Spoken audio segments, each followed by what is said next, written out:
Assalamualaikum warahmatullahi wabarakatuh. Manjadah wajadah, mansara'a hasadah. Oke teman-teman sekalian, di video sebelumnya kita telah membuat ramuan untuk penggerek batang. Oke, padi kita ketika sudah masa pembuahan itu ada yang berwarna putih, ada yang mati. Penyebabnya karena ada hama yang menyerang batangnya sehingga padi kita rusak. Nah, salah satu yang kita gunakan teman-teman sekalian ini, pokoknya ramuan-ramuan yang ada di sini ini hasil perendaman selama kurang lebih 24 jam. Kalau lebih sebenarnya tidak masalah, cuma kalau lebihnya istilahnya dia lebih banyak dominan ke unsur POC-nya dibandingkan unsur pestisida nabatinya. Jadi ini adalah daun-daun yang saya ambil yang ada di sekeliling saya. Pokoknya ciri khasnya ada daun yang rasa pahit, ada daun rasa pedis, ada daun rasa menyengat. Itu semua kita ambil. Salah satunya teman-teman sekalian ini daun serai. Kemudian ini adalah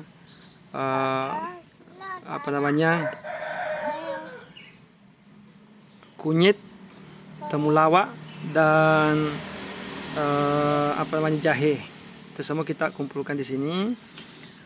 Kemudian kita rendam selama 1 malam. Ini saya potong-potong kecil, tanpa di blender, tanpa ditumbuk. Saya geprek saja. Kalau yang ini saya geprek.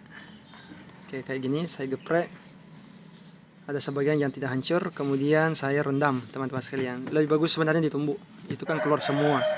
Tapi tidak sempat ya. Yang penting kita masukkan dalam air. Air yang kita gunakan adalah air biasa, bukan air PDAM. Kemudian kita tambahkan garam sedikit ya untuk penetralisirnya. Kemudian teman-teman sekalian, air yang jadinya ini tadi saya sudah ambil 2 jergen sana. Ini ada beberapa yang saya sudah buang teman-teman sekalian. Ya, jadi hasilnya bayangkan kalian beli yang kimia, beli di toko pertanian itu hanya berapa mili, berapa ratus ribu. Ini bukan lagi mili tapi jergen. 1 jergen ini isinya kurang lebih 40 liter kalau tidak salah. Ya, yang penting berat sekali dua ini. Nah, ketika kita aplikasikan di sawah kita, berapa hektar bisa kita dapatkan dari 2 jergen itu. Nah, ini ada sisanya tadi yang saya tidak masukkan. Coba lihat teman-teman sekalian, ini airnya. Ini airnya. Dan baunya itu rasa bau jamu. Ya, ini rasa bau jamu teman-teman sekalian. Oke, jadi mungkin yang melihat ini ketika kalian bertanya tentang masalah campuran airnya yang kita gunakan di lahan pertanian kita. Sebenarnya kalau kita sering berurusan dengan kita berurusan dengan pertanian organik, itu tidak mempermasalahkan lagi ukuran. Yang jelas pakai rasa saja. Ketika hamanya banyak-banyak, ya kita tambahkan lebih banyak lagi. Tapi ketika hamanya kurang, ya sedikit yang kita gunakan. Jadi intinya, walaupun banyak sekali yang kita pakai, itu tidak merusak padi kita karena organik. Dengan catatan jangan semuanya air ini yang kita siramkan, karena itu kelebihan. Ya, yang jelas dicampurlah air. Dengan catatan jangan lebih banyak cairannya ini dibandingkan dengan airnya. Tapi biasanya kalau yang yang komen bertanya berapa sih ukurannya, ya saya ukurkan pakai gelas aqua itu 1 untuk 16 liter air. Itu kalau hamanya dikit, tapi kalau hamanya banyak pakai 2 aja, 2 sampai 3 tidak ada masalah. Nah, intinya padi kita pasti akan tambah sehat dan tidak rusak karena ini adalah organik. Dengan catatan jangan lebih banyak ini dibandingkan airnya, atau sama sekali tidak ada airnya, itu pasti ada dampaknya. Oke teman-teman sekalian, ketika saya akan gunakan seumpamanya di ini banyak bunga-bunga sangat sehat. Ini tidak muat lagi bunga-bunga yang ada di sana, yang punya istri. Ini banyak sekali, makanya kita keluarkan di sini.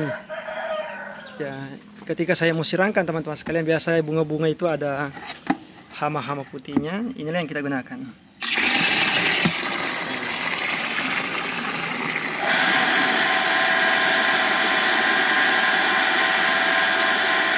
Tadi ada airnya kan teman-teman sekalian, kita lihat berapa sih kadar yang saya gunakan.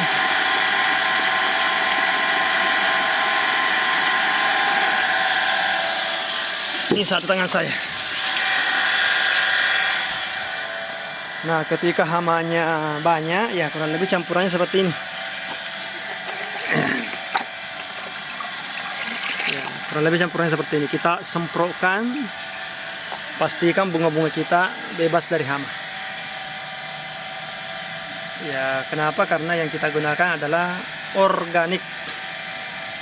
Nah, biasa ini ibu-ibu yang ahli bunga-bunga, saya sih bukan ahli bunga. Ini saya bisa percik-percik juga, kalau tidak ada alat kita percikan saja. Biasa juga ada ibu-ibu yang mempergunakan micing ketika ada hamanya. Kalau micing, kalau kebanyakan maka akan berdampak terhadap bunga-bunga kita. Tetapi ketika mempergunakan yang organik seperti begini, itu banyak sedikit tidak ada masalah, dan hamanya pasti akan kabur. Dan konsepnya dalam organik itu kita tidak membunuh hama, tetapi hanya mengusir. Ya, ibaratnya cari tempat yang lain, cari tempat yang lain untuk ditempati nongol. Ya, kita hanya mengusir hamanya teman-teman sekalian, bukan membunuh hama, karena mereka juga makhluk ciptaan Tuhan. Oke, ini kita siram-siramkan. Oke, salah satu keyakinan saya terhadap organik teman-teman sekalian, ini pohon keladi yang saya buang saja di situ kemudian hidup, dan batangnya teman-teman sekalian kalau mungkin diameternya ada sekitar kurang lebih 1 meter, saking besarnya. Oke, saya perlihatkan daunnya teman-teman sekalian. Oh, ini di luar daunnya, tidak kelihatan di sini.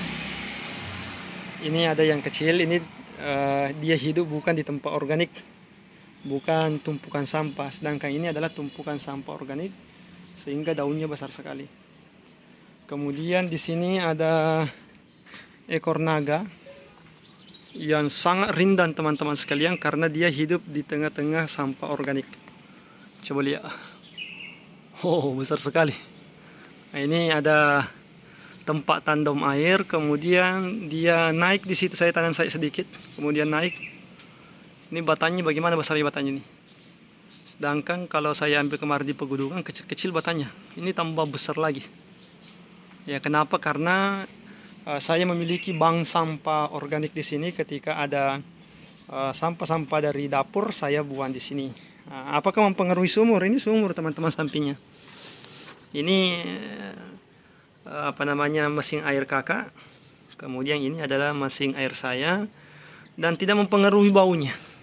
Ya, sama sekali tidak berpengaruh bau, padahal ini adalah sampah. Kenapa yang bisa mempengaruhi itu? Yang biasa mempengaruhi adalah sampah non organik. Ya, kalau ada minyak, ya ada santan yang sudah membusuk. Ya, tapi kalau sampahnya daun-daun, justru tambah subur yang tumbuh-tumbuhan yang ada sekelilingnya. Kemudian ada manfaatnya teman-teman sekalian. Saya sering menggunakan metode jadam. Ya, saya kan kesulitan ketika akan mencari sampah-sampah organik yang ada di bawah pepohonan, kan ini perkotaan. Maka saya membuat bank sampah di sini.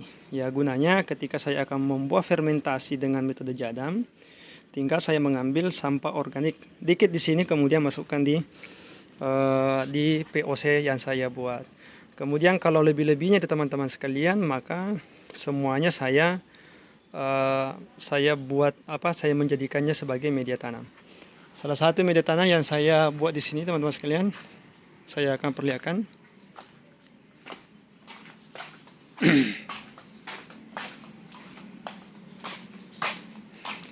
Yang ada atas itu media dari sampah organik.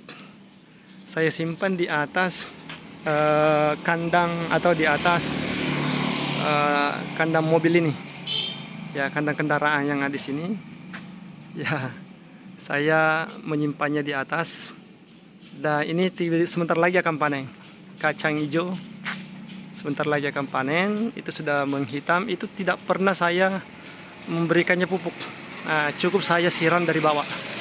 Nah, nanti saya akan setting teman-teman sekalian, ini lebih bagus lagi. Ini kan terkadang ada kering karena terkadang saya sibuk di kampus, lupa menyiramnya, terkadang layu. Tapi kedepannya nanti saya akan membuatkan pipa yang ada di atas sana. Kemudian sisa tinggal kita memutar air yang ada di sini. Nah, kemudian pasti akan air keluar di atas sana. Nah, tapi nanti akan tersambung dengan pipa-pipa sehingga tidak perlu lagi disiram dari bawah. Oke teman-teman sekalian, disinilah pentingnya konsep untuk bertanam secara organik. Minimal mulai dari rumah. Daripada sampah kita akan membusuk di luar, mencemari lingkungan, lebih bagus kita menampung. Jadi pisahkan, yang kita buang adalah sampah plastik yang tidak dimanfaatkan, sampah-sampah minyak kita buang, tapi sampah-sampah organik, ya daun-daun yang dimasuk organik itu daun-daun sayur. Nah, ini kayak sabut kelapa yang saya sudah rendam, ya yang padatnya itu jangan dibuang, saya kumpulkan di sini, airnya saya ambil untuk dibuat fermentasi POC, pupuk organik cair. Kemudian yang kasatnya ini ya kita simpan di sini untuk melapuk, kemudian menjadi sampah organik. Cepat sekali melapuk teman-teman sekalian. Kenapa cepat sekali melapuk? Karena sudah ada mikroba-mikroba yang memakannya, sehingga mungkin 1 bulan saja sudah hancur semua. Ini batang pisang sudah cukup, baru sekitar 1 mingguan ini sudah hancur karena tanpa ditutup. Jadinya bagusnya kalau mikroba yang menghancurkannya tanpa ditutup, karena akan hancur dengan sendirinya. Oke teman-teman sekalian, ini tadi ada sisa fermentasi POC dari batang pisang. Ya, saya simpan di sini. Kenapa saya plastiki? Karena biasanya kalau kita keluarkan dari ember, itu masih ada rasa bau fermentasinya dan menyengat. Dan ini adalah persis pusat kota yang ada di kota Pangkep. Makanya teman-teman sekalian saya tutup supaya tidak mengganggu orang yang lewat, khususnya bagi masyarakat yang belum terbiasa dengan bau fermentasi. Oke. Kemudian terakhir yang saya perlihatkan cara pengelolaan pupuk cair kemudian menjadi pupuk padat. Jadi ini kan pupuk cairnya tadi saya sudah ambil nih. Ini saya sudah campur air. Hasilnya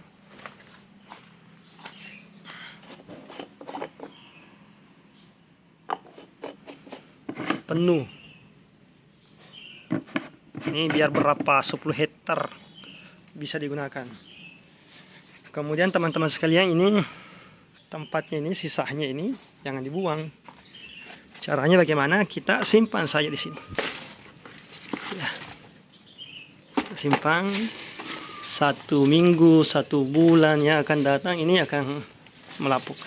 Nah, dan inilah yang menikmati adalah ini, mengkonsumsinya pohon pohon keladi yang sangat besar. Ini teman-teman sekalian, saya perlihatkan daunnya keladi yang saya buang saja, kemudian tumbuh di tengah tumpukan sampah organik. Bagaimana lebarnya? Waduh, saya tidak tahu bagaimana lebarnya teman-teman sekalian. Lebar sekali. Nah, kita lihat dari bawah.